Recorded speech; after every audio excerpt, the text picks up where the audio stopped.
নারায়ণগঞ্জে যত টাকা ট্যাক্স দেওয়া হয় এই প্রকার টাকার আমরা কোনো প্রকার কোনো উন্নয়নমূলক কোনো কাজ পাচ্ছি না। পরিপূর্ণ রূপ ধারণ করেছে, কারণ এখানে বসার মতো জায়গা নেই। তার মানে কি এই নারায়ণগঞ্জ চেম্বার যে সকলের চেম্বার, নারায়ণগঞ্জের সকল ব্যবসায়িকদের চেম্বার আছে এটা বোঝা যাচ্ছে। এর জন্য প্রথমে আমি আন্তরিকভাবে ধন্যবাদ জানাই যে আমার ব্যবসায়িক ভাইরা যে সবাই মিলে এসে আজকে নারায়ণগঞ্জ চেম্বারে যে লাইব্রেরিটা করে দিয়েছেন, যে উৎপন্নটা করে দিয়েছে, তার জন্য আমি সকলকে ধন্যবাদ জানাই। আজকে আসলে এখানে আমরা যে সকলে যে এসে বসেছি, এটা বসেছিল একটি কারণ, সেটা হলো নারায়ণগঞ্জকে নতুন একটি নারায়ণগঞ্জকে করতে চাই।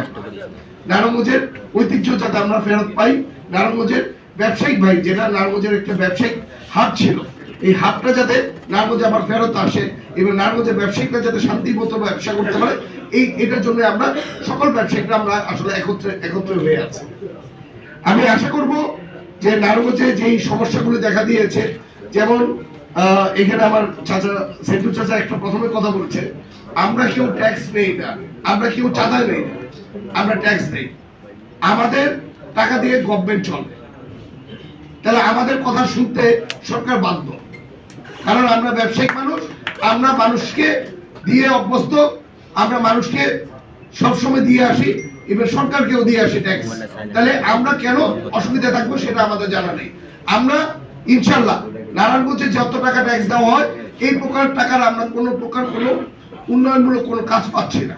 আপনি যদি আজকে যদি যান নারায়ণগঞ্জে আমাদের মেডিকেল কলেজের জন্য আমরা কেন বলবো, এটা গভর্নমেন্টের উচিত ছিল এতদিন মেডিকেল কলেজটা দিয়ে দেওয়া, কারণ নারায়ণগঞ্জে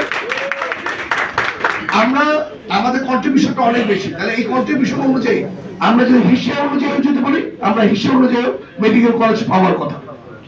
আজকে ফায়ার স্টেশন আমাদের এখানে এতগুলো ইন্ডাস্ট্রি আছে, আপনি দেখেন মাত্র হাতে গোনা মাত্র একটা দুইটা ফায়ার স্টেশন আছে। কোথা না কোনো একটা ইন্ডাস্ট্রিতে অথবা একটা মার্কেটে যদি আগুন লাগে, আমাদের ঢাকার সাপোর্ট লাগে এবং বিভিন্ন জায়গার সাপোর্ট নিয়ে আমাদের চলতে হয়। আমি আশা করব, আমরা সকলে মিলে চেষ্টা করব যাতে এখানে ফায়ার স্টেশন আরো কয়েকটা বানানো হয়। আজকে এখানে বাস স্টেশন নিয়ে আমরা অনেকবার কথা বলেছি, আমরা ডিসি মহোদয়ের সাথে কয়েকবার, আপনারাও গিয়েছিলেন, আমরাও গিয়েছিলাম, বাস স্টেশনটাকে সরানোর জন্য আমরা কথা বলেছিলাম, কারণ ট্রাফিক জ্যামটা আমাদের একটি বড় সমস্যা। আমরা বাস স্টেশনে অলরেডি একটি জায়গা আমরা সিলেকশন করেছিলাম, কিন্তু তখন আপনারা দেখেছেন যে আমাদের আসলে গণতান্ত্রিক সরকার না থাকাতে তখন ওনারা ডিসিশন নিতে পারলে। এখন আমরা চেষ্টা করব বাস স্টেশনটাকে সরিয়ে নিয়ে সরানোর জন্য, তাহলে আমাদের ট্রাফিক জ্যামটা অনেকটা মুক্ত হতে পারবো। আপনারা আজকে সকালবেলা আপনারা আমরা জানতে পেরেছি যে আমাদের সিটি কর্পোরেশনের দায়িত্ব দিয়েছে সাখাওয়াত ভাইকে, ইভেন নারায়ণগঞ্জ 5-এর এমপি মহোদয় আমার কালাম চাচা আছেন। আমরা সকলে মিলে আপনাদের সাথে আরেকদিন মিলে যে ট্রাফিক জ্যাম এবং ফুটপাতে যে সমস্যাটা আছে, কারণ ফুটপাতটা একটা কথা বলবো যে নারায়ণগঞ্জের ব্যবসায়িকদের জন্য আমাদের সবচেয়ে বড় বাধা হয়ে গেছে ফুটপাত আর ট্রাফিক জ্যামটা নারায়ণগঞ্জের শহরে।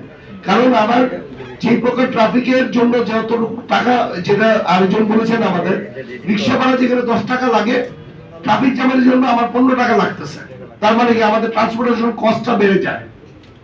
তাহলে ট্রান্সপোর্টেশন কস্ট যদি বেড়ে যায়, অটোমেটিকলি এই টাকাটা আমাদের মানে যে কোনো খাবার দ্রব্য বলেন অথবা যে কোনো পণ্যতে আপনার এটা যাচ্ছে।